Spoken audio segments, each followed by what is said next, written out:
24వ తారీఖున మేము మీటింగ్లో ఉన్న సేఫ్టీ మీటింగ్ మాకు కండక్ట్ చేశారు. ఆ మీటింగ్లో ఉండగా మాకు కంట్రోల్ నుంచి కాల్ వచ్చింది.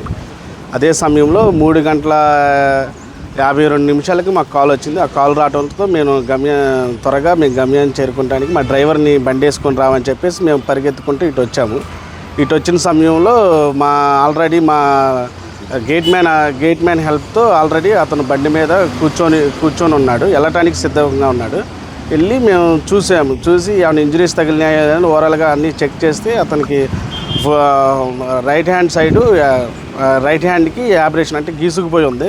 అది కూడా ఆ క్షణంలో అక్కడ తగిలిన దెబ్బ అయితే కాదు, అది వేరే చోట అంటే 1 గంట క్రితం తగిలిన దెబ్బలాగా అనిపించింది.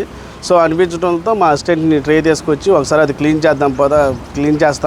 చేయడానికి అక్కడ ఏమైనా డీప్ లాస్ట్రేషన్ ఏమైనా ఉందని నాకు అర్థం కాక క్లీన్ చేస్తే అది గీసుకుపోయి ఉంది.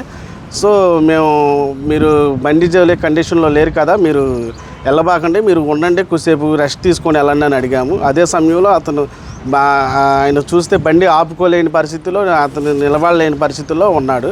సో మేము కొద్దిసేపు రెస్ట్ తీసుకొని వెళ్ళండి అని మేము దగ్గరగా ఒక 5-10 నిమిషాల దాకా మేము అక్కడే ఉంచాము. అదే సమయంలో మాతో మేము మాట్లాడుతున్నాగా కూడా కిక్ రాడ్ అదే పదిగా కొడుతున్నాడు. స్టార్ట్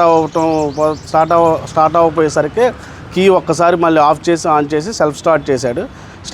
సెల్ఫ్ స్టార్ట్ చేసి ఇక మాకెళ్ళి చూసి ఒకసారిగా నవ్వి ఇక మేము చూస్తున్నాగానే మమ్మల్ని దాటేసి వెళ్ళిపోయాడు. ఎన్ని గంటల సమయంలో జరిగింది ఇది? మాకు కాల్ వచ్చింది 3:52 మాకు కాల్ వచ్చింది. మన కేసర్ నుంచి మా ప్లాజా దగ్గర నుంచి ఒక 50 మీటర్స్ దూరంలో జరిగింది. కార్నర్లో ఒక 50 మీటర్స్ దూరంలో జరిగింది. ఒక మొబైల్ షాప్ ఎదురుగా వచ్చి పడ్డాడు. టర్నింగ్ దగ్గర ఒక లైన్స్ ఉంటాయి, లైన్స్ దగ్గర టర్నింగ్ ఉంటుంది. ఆ టర్నింగ్ తీసుకోకుండా స్ట్రైట్కి వెళ్ళిపోయి పడ్డాడు. ఎవరైనా లేపారా?